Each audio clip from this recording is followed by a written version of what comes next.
जय हिंद प्यारे साथियों, बहुत बहुत स्वागत करता हूं आप लोगों का अपने चैनल वैकेंसी पॉइंट पर। दोस्तों, आज की वीडियो में बताने वाला हूं आपको कि आपकी पुरानी वैकेंसियों के संबंध में कि इस खाली सीटों को भरने के लिए अभ्यर्थियों ने जोर आजमाइश शुरू कर दी है। और वहीं बता दें कि हज़ारों अभ्यर्थियों की ज्वाइनिंग के जो हैं आदेश दिए गए हैं। 2023 में इन अभ्यर्थियों की ज्वाइनिंग कर दी जाएगी। और इसके साथ ही साथ बड़ी बात यह है दोस्तों कि नई भर्तियों की प्रक्रिया जो है वो कहाँ तक पहुँची है, भर्ती बोर्ड में इस संबंध में क्या अपडेट है।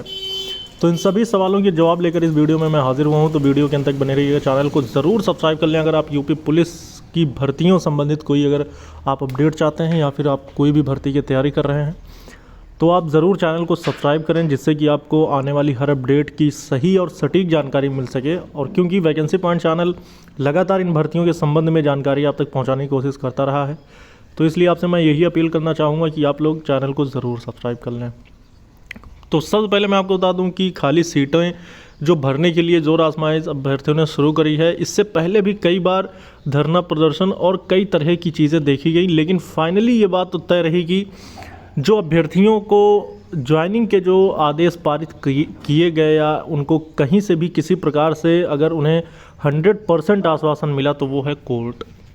तो कोर्ट से उन्हें पूरी तरह से ज्वाइनिंग के निर्देश दिए गए हैं। और ख़ासकर बात यह है दोस्तों कि अभी 2-3 निर्णय ऐसे हुए हैं कि जिससे अभ्यर्थियों में एक बहुत भारी उत्साह देखने को मिल रहा है। और जो भी अभ्यर्थी किसी अन्य भर्तियों से संबंधित हैं और उसमें खाली सीटों को लेकर वो लड़ रहे हैं, तो उम्मीद है कि उन्हें भी इस पर आदेश देखने को मिलेगा और उनकी भी ज्वाइनिंग होगी। लेकिन अभी बात यह है कि जो कुछ ऐसी वैकेंसियां जैसे यूपीएसआई की भर्ती ले लेते हैं, यूपीएसआई भर्ती में अभी तो कुछ ऐसा मामला है कि खाली सीटों का भी ब्यौरा भी नहीं पता कि आखिर कितनी सीटें खाली हैं।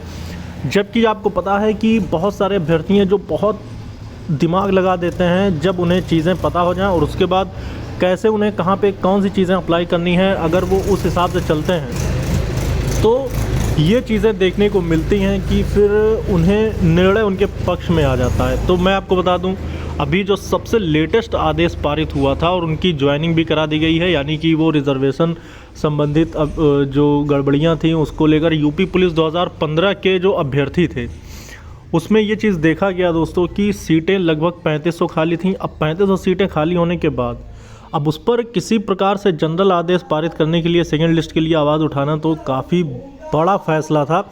लेकिन आपको बता दें कि अगर इसमें किसी प्रकार से अन्य तरीक़ों से भर्तियां जो फंसी हुई थी, यानी कि जो फाइनल चयन से जो बाहर हुए थे वो किसी अन्य प्रकार से, यानी कि जैसे आरक्षण संबंधित विवाद में फंसे या फिर उनको और किसी अन्य प्रकार से उनको बाहर किया गया, तो इस सभी के संबंध में आपको बता दें कि ऐसे रिट डालने वाले अभ्यर्थियों को जीत मिली।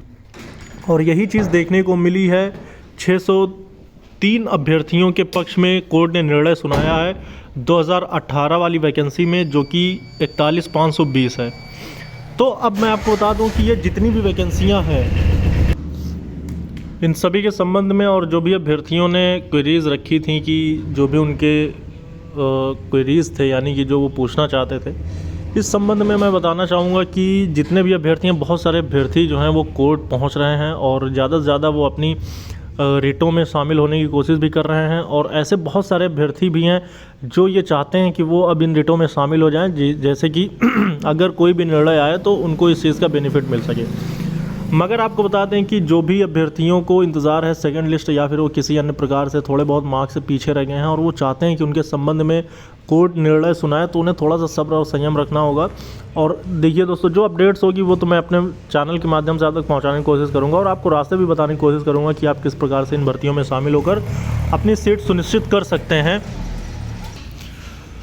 मगर ये बात तो तय है कि काफ़ी बड़ी संख्या में अभ्यर्थियों के पक्ष में निर्णय भी देखने को मिले हैं। और नई वैकेंसियों का लेकर अभी कोई पॉजिटिव तो खबर नहीं है, क्योंकि अभी तक एग्ज़ाम एजेंसी का चयन, देखिए दोस्तों, अगर एग्ज़ाम एजेंसी का चयन भर्ती बोर्ड के द्वारा नहीं कराया गया है तो ये कहना तो बहुत ही कठिन होगा कि 2023 में किसी प्रकार की कोई वैकेंसी देखने को मिलेगी।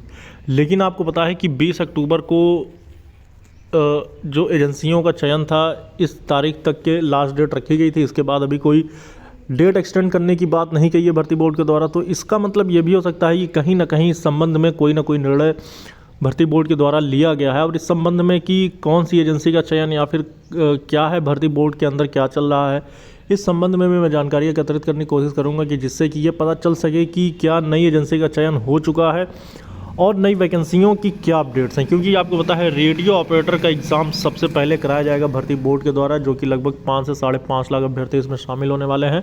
और वहीं बता दें कि जो 52,000 पदों पर कांस्टेबल पदों की वैकेंसी कराई जानी है, वो भी एजेंसी चयन होने के बाद ही आपको इसके फॉर्म भी देखने को मिल जाएंगे। और आपको पता है कि मार्च 2024 से आचार संहिता लागू होगी, उससे पहले ही ये वैकेंसियाँ आपको कंप्लीट देखने को मिलेंगी।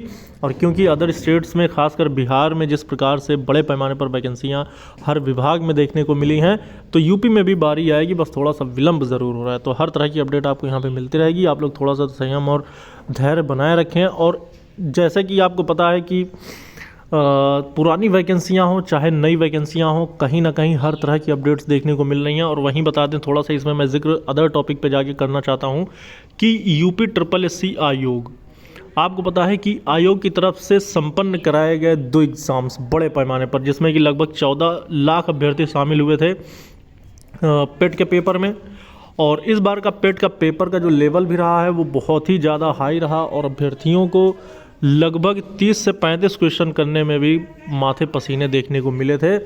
तो जिस प्रकार से पेट के एग्ज़ाम्स कराए गए, और अगर उसमें वैसे तो धांधलियाँ तो शुमार हैं, यूपी हो चाहे बिहार हो, लेकिन फ़िलहाल बता दें कि पेट में किसी प्रकार से भी ज़्यादा धांधली उजागर नहीं हुई, और जो भी करना चाहते थे उनकी पकड़ धड़ की गई। तो इससे ये भी चीज़ें देखने को मिली हैं कि यूपी में जो है धांधली का जो स्तर रहा वो अन्य बार से बहुत ही कम रहा, और ज़्यादा यानी कि जो भी धांधली करना चाहते थे उनकी ज़्यादा पकड़ धड़ भी करी गई इस संबंध में कि अब एग्ज़ाम्स जो हैं पूरी तरह से पारदर्शिता के तौर और निष्पक्ष रूप से एग्ज़ाम्स कराए जा रहे हैं। और क्योंकि अब ऐसे एग्ज़ाम्स कराए जाने के संबंध में ये भी बातें क्लियर हो चुकी हैं कि सरकार और आयोग और अधिकारियों के द्वारा भी एग्ज़ाम्स को पूरी तरह से पारदर्शी और निष्पक्ष रूप से और नकल विहीन कराने की जो शपथ ली गई थी वो पूरी तरह से पूर्ण करते हुए दिखाई दे रहे हैं।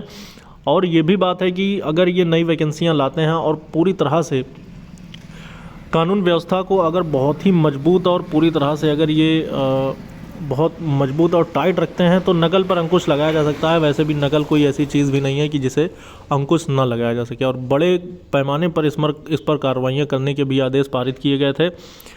एग्ज़ाम्स कराने के पहले ही कमेटी गठित की गई थी इस संबंध में कि अगर कोई भी गिरोह या कोई भी साल्वर गैंग अगर नकल कराने के जुर्म में पकड़ा जाता है तो उस पर उचित कार्रवाइयाँ की जाएंगी। और इस संबंध में देखा भी गया कि जो भी पकड़े गए उन पर कार्रवाइयाँ हुई। और पिछली भर्तियों में भी, क्योंकि जब यूपीएसआई की वैकेंसी थी आप लोगों के सामने, उसमें जो नकल कराए गए उसके बाद एजेंसी को भी रद्द किया गया, बड़े निर्णय लिए गए थे, ये सब बहुत बड़े निर्णय थे। तो वो कहीं ना कहीं इस चीज़ पर अपना वो करता है कि जितने भी अभ्यर्थियों को एक उम्मीद थी कि नकल विहीन परीक्षाएं शुरू हों यूपी में भी और ईमानदार अभ्यर्थियों को मौका मिले, तो ये चीज़ें देखने को मिली हैं कि यूपी में भी अब धीरे धीरे नकल पर अंकुश लगाया जा रहा है और भर्तियां पूरी तरह से नकल विहीन हो रही हैं। तो ये कहीं ना कहीं अब, क्योंकि रेडियो ऑपरेटर में 2430 पदों की वैकेंसी है, इसमें 3 तरह की पोस्ट हैं जो कि बहुत ही कम भी है। 120 पदों पर है वर्कशॉप विभाग, जो रेडियो वर्कशॉप वाले अभ्यर्थी हैं। लगभग 900 पोस्ट है आपकी हेड ऑपरेटर की, और लगभग 1300 पोस्ट है आपकी असिस्टेंट रेडियो ऑपरेटर की। तो इसमें अगर नकल पर अंकुश ना लगाया जाए तो ये कहीं ना कहीं सारी सीटें ही चली जाएंगी धांधली करने वालों के चक्कर में। तो इसलिए बहुत ज़रूरी है, जो कि ईमानदारी से अभ्यर्थी तैयारी कर रहे हैं और लगभग 2 साल बीतने को हैं, लगातार उनकी तैयारियां बरकरार हैं। तो ऐसे में नकल अगर न रुके तो फिर बहुत बड़ा नुकसान हो सकता है। तो ऐसे में मैं राज्य सरकार से अपील करना चाहूँगा, भर्ती बोर्ड से भी अपील करना चाहूँगा कि नकल पर अंकुश लगाए और पूरी तरह से नकल विहीन परीक्षाएं संपन्न कराने की कोशिश की जाए। और कहीं ना कहीं जो नई वैकेंसी है इस संबंध में जल्द ही अपडेट मैं आप लोगों को लेकर आप तक पहुँचाने की कोशिश करूँगा। और जो खाली सीटें हैं उसे भरने का लेकर जोर आजमाइश शुरू हो चुकी हैं। दोस्तों, आपको बता दें कि लगातार अभ्यर्थियों ने भी इस पर कार्य करना शुरू कर दिया है, और कोर्ट ने जिस तरह से निर्णय सुनाए हैं लगातार 2-3 वैकेंसियों में, वो कहीं ना कहीं अभ्यर्थियों को मोटिवेट किए हैं और अभ्यर्थियों में एक उत्साह देखने को मिला है। बहुत सारे अभ्यर्थियों को नियुक्ति भी मिली है। तो इस वीडियो में इतना ही दोस्तों, हर तरह की अपडेट आपको मैं लेकर आप तक पहुंचाता रहूँगा। उम्मीद करता हूँ आप लोग अपना सपोर्ट और सहयोग बनाए रहेंगे। इस वीडियो में इतना ही दोस्तों, जय हिंद, जय